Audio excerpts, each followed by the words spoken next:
Brazier, Chris Milo buries that, and so the Redblacks get on the board.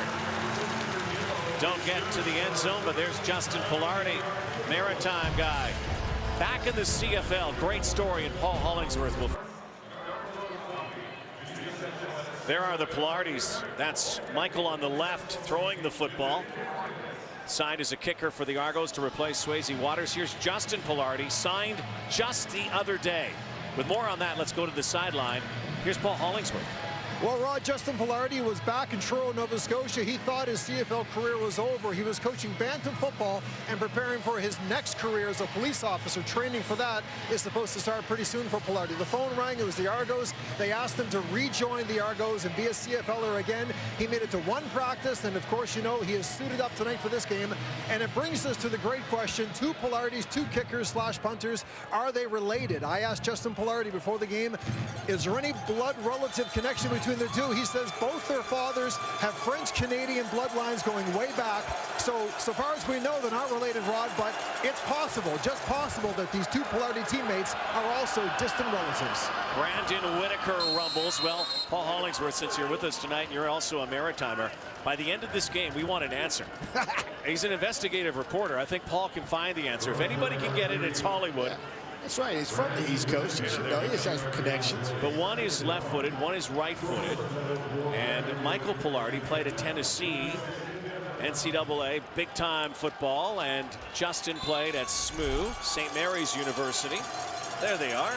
Wow. I guess they, you know, put the goatee on them. Maybe they could be brothers, but it's fascinating. We've had other guys, same names on same teams, but not kickers. That's mind-boggling. Yeah, I mean, particularly the Argonauts, though.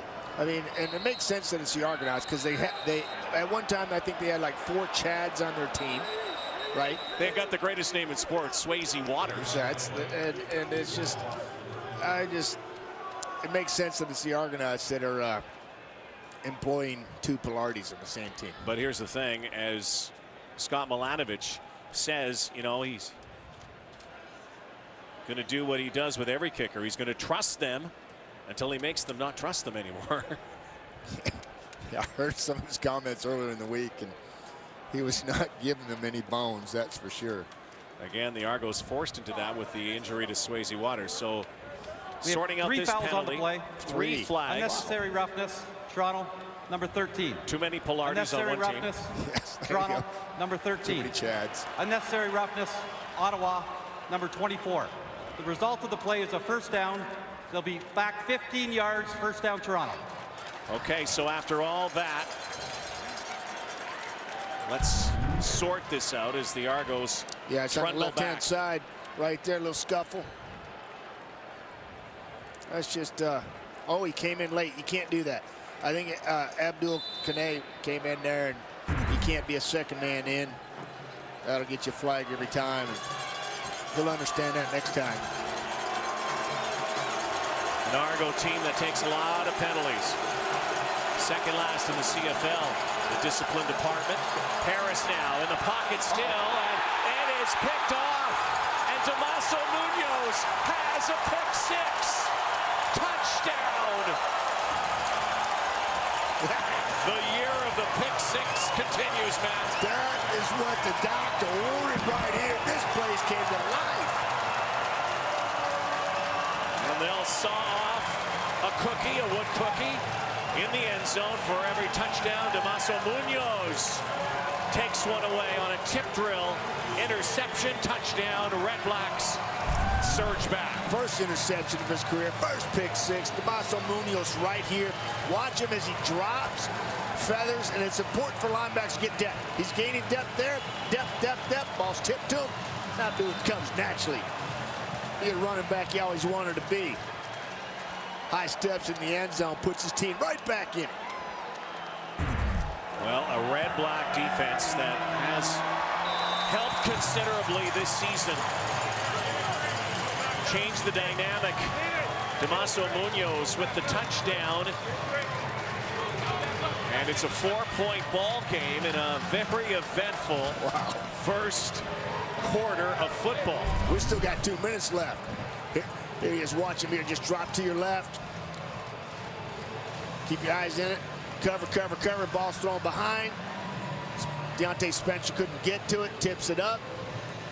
Little escort in the end zone. It's exactly what the Redblacks wanted here and needed here. I can't emphasize enough, Rod, the schedule that the Redblacks are venturing into right now in that period. 10 days, 3 games. Tonight, next Thursday, and then back the following Tuesday against this very same team. And if they were to fall to the Toronto Argonauts tonight, Toronto would take sole possession of second place and the series. Yes. And so it's important for this team to jump back in and get the crowd back in it. And because this game is critical because of the stretch that they're about to go through. Their first meeting a month ago, crazy game as well. Argos won 30-24. We might have another one of those here tonight in the nation's capital. Well, Deontay Spencer trying to make some amends here. And he is throttled down by Scott McDonnell.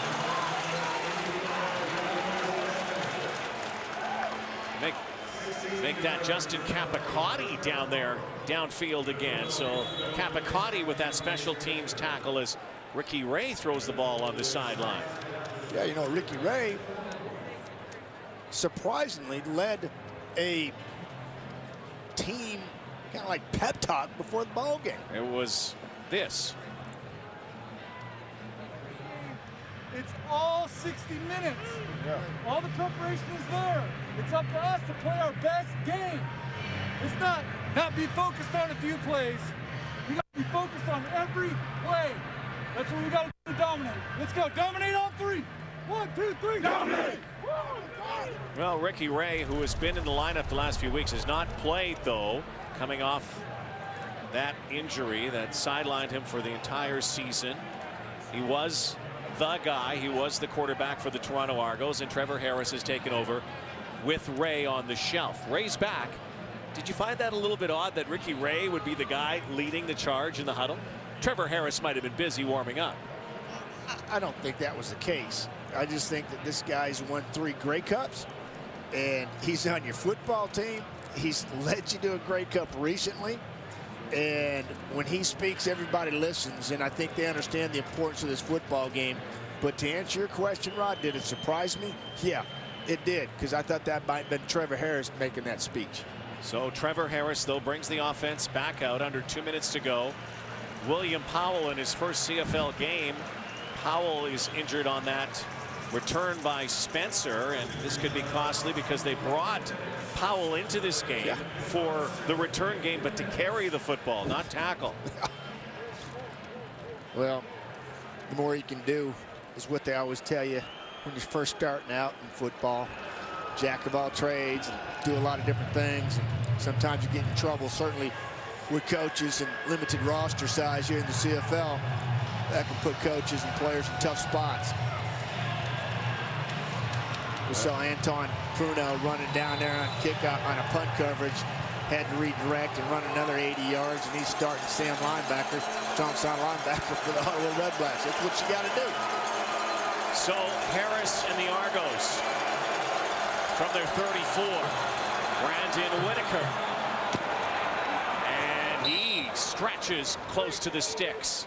Abdul Kanay missed the tackle on the far sideline, gave Whitaker a couple extra yards here.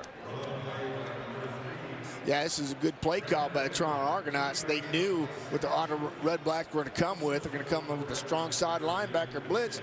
And Antoine Pruno, the very man I was talking about, jack of all trades, he comes from the field, and Toronto runs to the boundary. This is absolutely beautiful and what you want. This is anticipation. This is field study, film study. Pruno comes to the field, run away from him, pick up some valuable yards.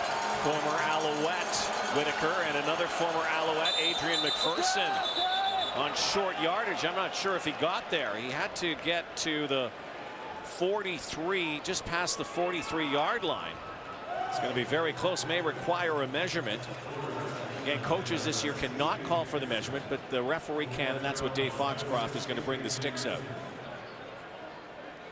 Yeah, and the idea behind that is just to try to quicken the games as much as possible, because oftentimes coaches or quarterbacks will call for a measurement that obviously is not needed, just to Kind of catch your breath. Yeah, he's way short here. Well, just a good couple feet, so he's going to stay in, it looks like, for the third down play. Adrian McPherson, he's usually outstanding at this. He just got stuffed right there in the hole. Munoz there coming over the top, finishing it off. Munoz is figured prominently, so the first third down gamble of the ball game. Third and less than a yard. McPherson will go behind center once more. Twin backs. Spread it out now, and McPherson, his progression, second effort, finally gets it there and quiets the crowd here again with under 25 seconds to go in the first quarter. First down, Argos. Adrian's a pretty good quarterback. Do this 6'3", goes about 225. Strong kid, loves the weight room. Deadlifts, squats. Paid off on that one right there. And he was growing up in the state of Florida. He was Mr. Florida, not only in football, but also in basketball. Went to Florida State, was a star there, spent some time in the NFL. Trevor Harris back at the helm, though. Final play, opening quarter. Bit of confusion there. Anthony Coombs now has about 7 yards. You talk to any coach and they say win first down and you'll win most of the series. Must be a full moon. Strange things happen. Two teams notoriously slow starters in this 2015 season have got off to flying starts. The Argos lead 14-10 after one quarter. Absolutely, and I look at the Ottawa Redblacks offense, and they're off to a slow start. You know, they haven't had the football. It's because it's been controlled by Trevor Harris. He's gotten Chad Owens, a veteran receiver, going early in the first quarter, and then obviously special teams, big play, and Damaso Munoz getting it done for the Ottawa Redblacks defense. To me, this first quarter's had everything involved, and it's what we expected with these two teams going at it for second place on the line.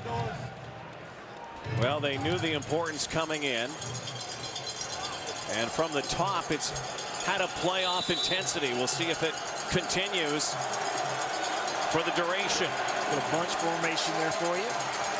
Cluster at the top, and Harris looking over there. There you go. Spencer is sprung free. Pruneau is there. And also Javon Johnson to bring down Deontay Spencer, who draws into the lineup again with Fidel Hazelton out of the lineup for disciplinary reasons. Yeah, this is simple design. It comes across formation, clearing with the bunch, cluster formation. You've won first and 10, put yourself in second and short. You don't need much. He gets you plenty. 14-10 game, early second quarter. Argos driving the football. Harris stands in, fires, another strike, and once again it's Brandon Whitaker. We talked about Chad Owens. How about number 3 so far? Brandon Whitaker, who used to wear number 2 in Montreal, but could not wear it here because Owens has 2. Watch him check down right here. Trevor Harris got a little nice vision, finds his veteran running back. Just give it to him. Nice little lane there. Who makes him miss? Oh, he made Hines just whiff. What a get this guy's been. Look at him line up at wide out now. Whitaker top of your screen. Harris is looking there. There it is, but he goes to the far side and has a great catch made by Deontay Spencer. Notched it, didn't he, Rod? That was sweet. Ball was drilled in there, too. And another first down inside the red zone. He's going to push. He's got leverage. He's going to get to the corner. The ball's going to be darted in there. Short side, not a long throw. Stick it in there. Snatch it. Boy, it's sheer hands. He bobbles that. That's not a catch. Sticky fingers, Deontay Spencer. Well done, 8-5. Again, the number 1 team.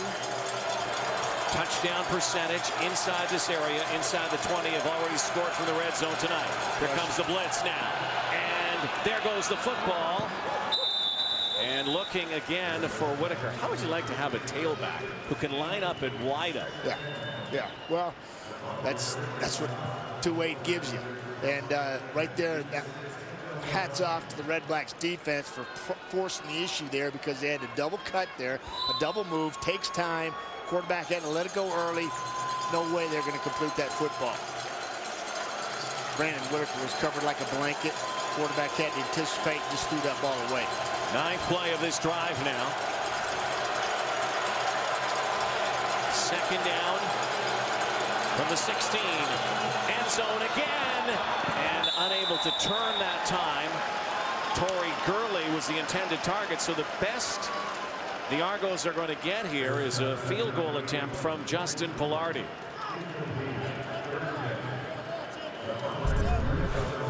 Yeah, we got ISO Chad Owens on the opposite side where the ball went here.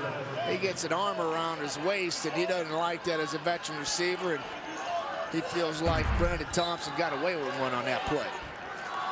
I don't think it would have mattered, Chad. Harris was going the other way the whole time, staring down his receiver, and he and his receiver on the short side were not on the same page. Justin Pilardi, only a couple days ago, was coaching a Bantam team in Truro, Nova Scotia. Back in the CFL, former Bomber, former Ticat, now an Argo, has the field goal. Opens up the lead, and future Hall of Famer Henry Burris looking to weave some magic again here tonight in Ottawa. What happens when you make that single donation? You support your community and help food banks across Canada. And if everyone pitches in, those single donations can grow in. Week 14 concludes tomorrow. The Shaw Road to the Grey Cup continues with the Alouettes in Regina to take on the Rough Riders. 4 o'clock Eastern, 1 o'clock Pacific on TSN 1, 4, and 5 tomorrow. Earlier tonight, the Edmonton Eskimos beating the BC Lions. Thriller there out west. Lions had a shot at the late going, but Edmonton wins. And now Jeremiah Johnson, who's only had a couple touches so far in this ball game in this pass-happy red-black attack.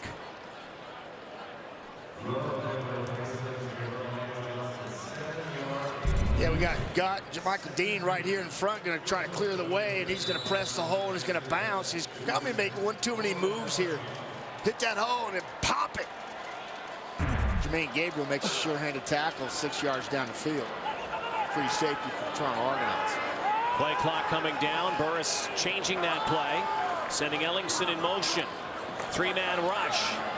Burris stands in, and the intended target was Ellingson, so it's going to be 3rd down.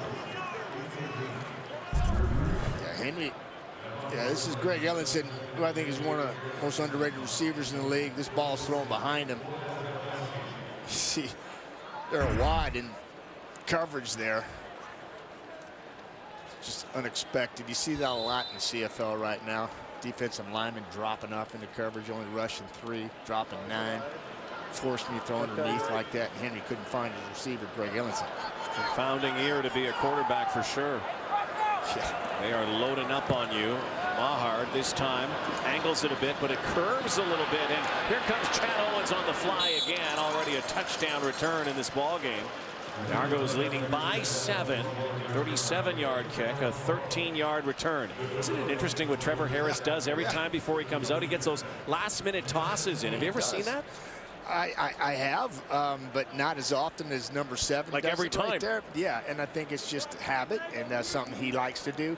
I always just move my arm in a throwing motion, forwards and backwards, just kind of keep her loose. And Trevor obviously likes to rip it and rip it. And when you're young like that, why not? I remember I used to think I was invincible. I could throw all day. You still throw. And then you throw all day. But it's just one of those things, you know. Sooner or later, you're going to need some of those bullets. Spencer now. A little shake and cuts it outside, and a straight arm. Penalty flag as well, and Scott Milanovic didn't like the tackle out of bounds. And they may have induced a penalty flag as well. Nice play by Deontay Spencer. Huge yards after the catch. 18-yard pickup.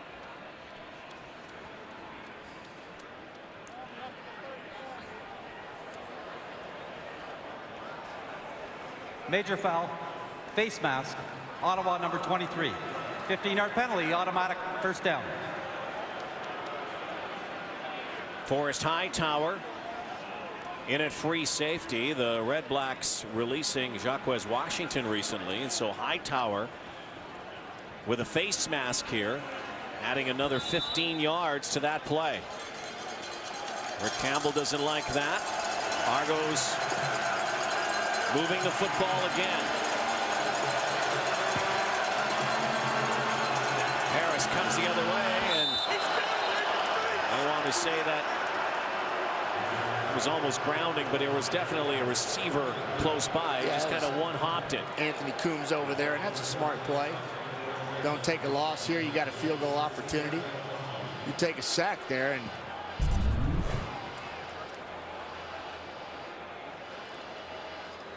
yeah, they're trying to set up a screen to the boundary here, and boy, I'm not sure who disrupts that. I think it was Keith Shulligan that was back there who led it, kind of got in between Harris and his intended receiver, Anthony Coombs. So another second down conversion attempt. Harris sideline for Spencer, and there's going to be an interference call. Had some contact along the sideline, and once again the Argos will keep this drive alive because of penalty. Abdul Kane trying to plead his case, but I think to no avail. Legal contact on the receiver. Ottawa number 14.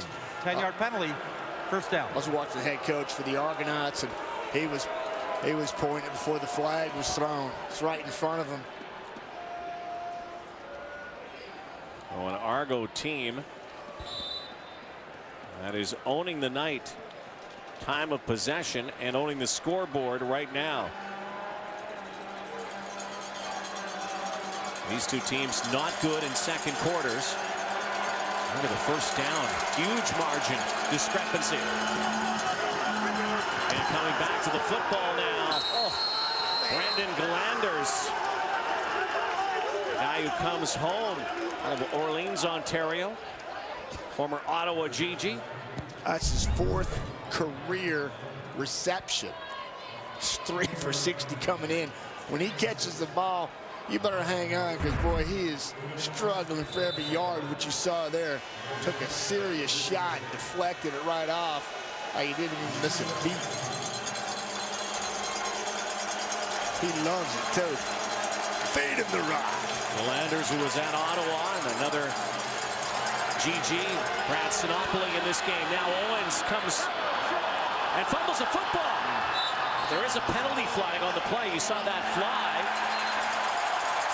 Like maybe another fumble underneath. Damaso Munoz scrapping for that ball in his scrum, and now a penalty flag after, and they're gonna flag Damaso Munoz, I think, here for being a little over aggressive afterwards. Oh, and now a headbutt. Yeah. And there's another flag. And this goes back to the last game these two teams played a month ago. They were chirping. There was some angst. As there should be. Second place is on the line here. I'm surprised we haven't seen more of this. Chris Van Zyl, he got into it. Well, it was I think the initial flag's going against Ottawa. And then Munoz won't get one. I think Van Zyl's going to get one. Those going to offset, but I think we're going to have a first down opportunity here for the Toronto Argonauts. Just my humble opinion. It was a flag fest. Yes, it was. They were throwing a number of them. Saw the one. You know what that is? That's intensity right there. That is playoff intensity there. These teams know exactly what's on the line here, what they're faced with over the next couple of weeks. Well, Munoz wasn't stopping underneath because the ball, it appeared, was loose. And it could be a moot point. Illegal contact on a receiver. There you go. Ottawa number 24.